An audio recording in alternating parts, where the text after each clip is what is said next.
Deputy Speaker, Honorable Musa Hassan Sungu, Honorable Kassim Majaliwa, Prime Minister of the United Republic of Tanzania, Honorable Ministers, Honorable Members of Parliament of the United Republic of Tanzania, good morning. May I take this opportunity first to send my sincere condolences to this national parliament for the loss of our remarkable leader, Dr. Shogo Mlozi. It was a pain to every one of us. May her soul rest in peace. I'm coming forward this morning in our national parliament to thank my party, Chama cha Mapinduzi, for trusting that I can represent them in the East African Legislative Assembly. I thank all the honorable members of parliament from Chama cha Mapinduzi who voted for me by trusting and believing that I can represent this National Assembly in the East African Legislative Assembly.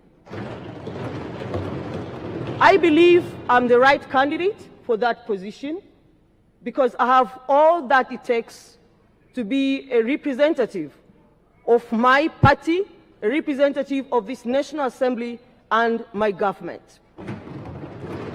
My sincere appreciation goes to my President of the United Republic of Tanzania for the trust she has in me. I have a wide and extensive experience as far as governance, leadership, and management is concerned.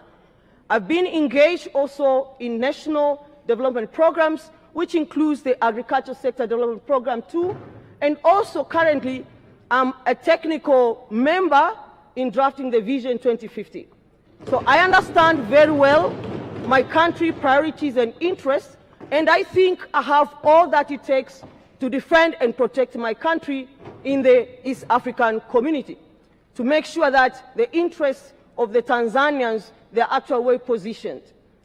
I'm a researcher with wide experience in analysis, so I have all the skills to use data to inform all the decisions in the East African Legislative Assembly. And at the same time, I've been engaged in several development activities which are addressing the needs of the marginalized groups, so inclusiveness is one of my principles. This morning, I come to you with a humble request that you vote so that I can take that position to represent my country. You should just be confident that you'll never be disappointed. I'm a person of integrity, transparency, and accountability. At the same time, I've also been supporting regional collaborations.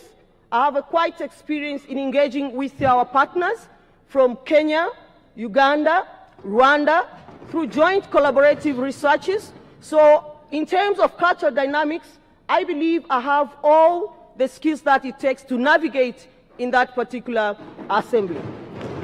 Saying that, this morning, I come to you to request for that vote so that I can join the Tanzanian team, which is doing very well in the East African Legislative Assembly, under the leadership of Honorable Angela Kiziga. So I believe I'll go and complement their efforts so that we push the integration agenda forward and make sure that we transform East Africa. Integration is all that it takes to bring out transformation. Being an expert in logistics and supply chain management, I believe where we are moving, logistics, integrated logistics is what is going to be a rapid transformation in our country, but at the same time at the regional level.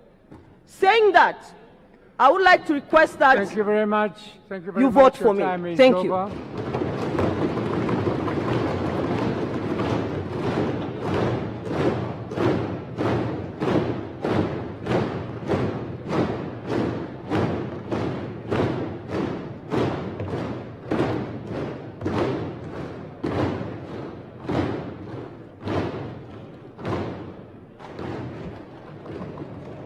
Thank you very much. You'll be asked 3 questions from the floor.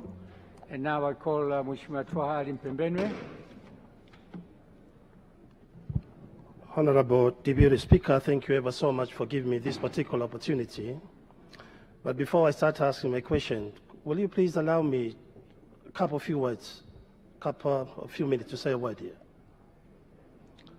Honorable Deputy Speaker, first of all, let me take this particular opportunity to thank my party leaders under the chairmanship of our darling President, Dr. Samia Suluhu Hassan, and our General Secretary, Honorable Dr. Fat. They are doing very well within our parties. Honorable Deputy Speaker, it goes without saying that the selection process in this particular event was conducted in a very diligent way, in such a way that each and every single individual was given an opportunity. Honorable Deputy Speaker, let me ask you a question.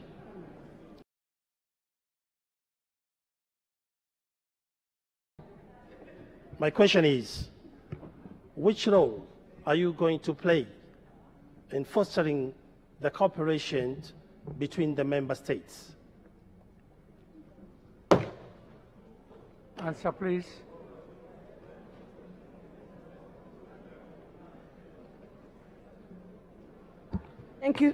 Thank you so much for that interesting question. Basically, as a member of the Legislative Assembly, I have the role of advocating for cooperation and ensure that we have harmonized regulatory environment, harmonized policies, which brings the connectivity between the parties.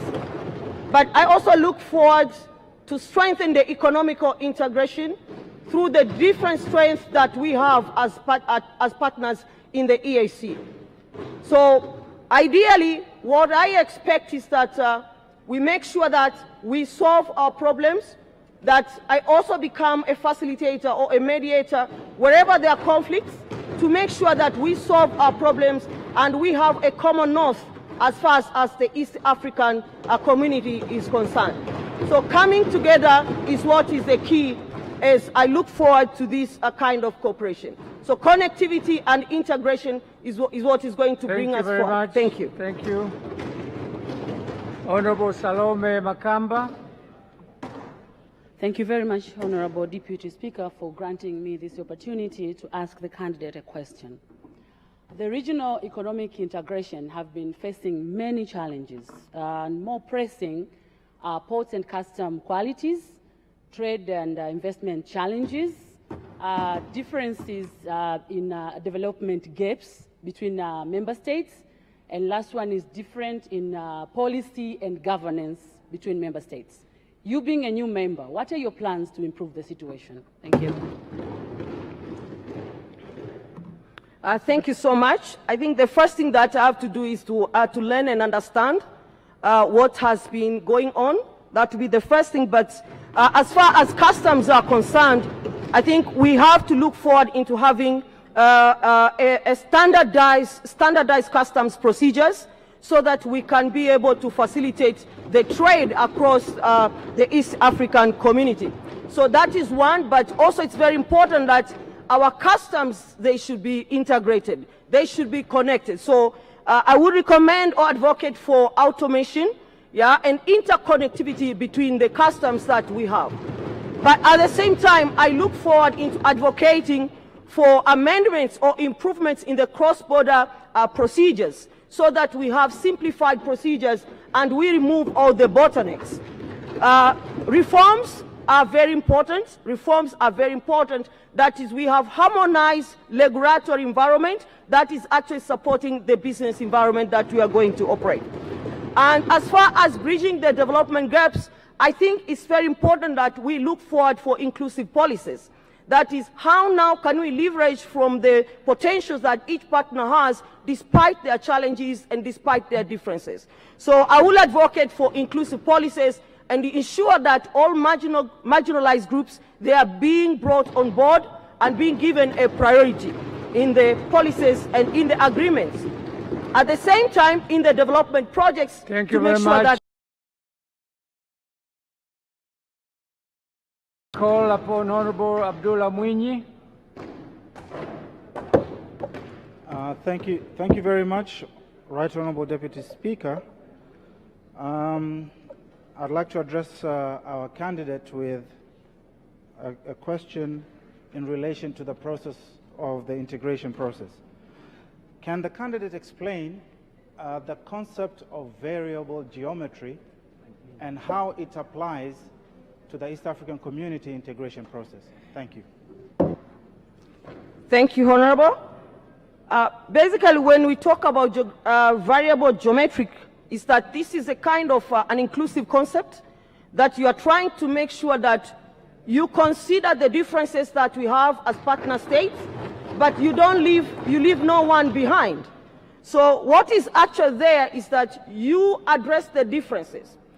It means that even if we have, for example, to integrate on customs, for example, then if one party or one partner is not ready, we allow them to remain backward while others, they move.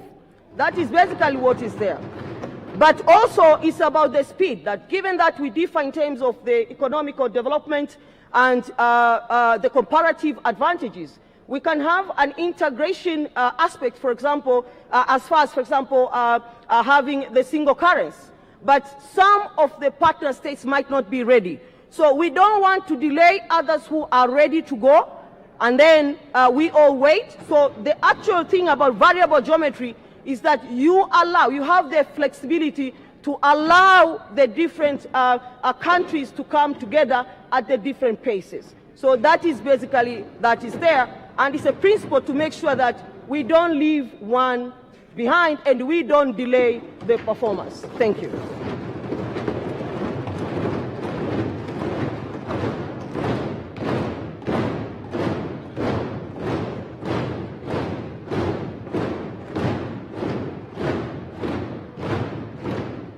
Asanteni, thank you very much. Madam, you are now excused. Thank you very much.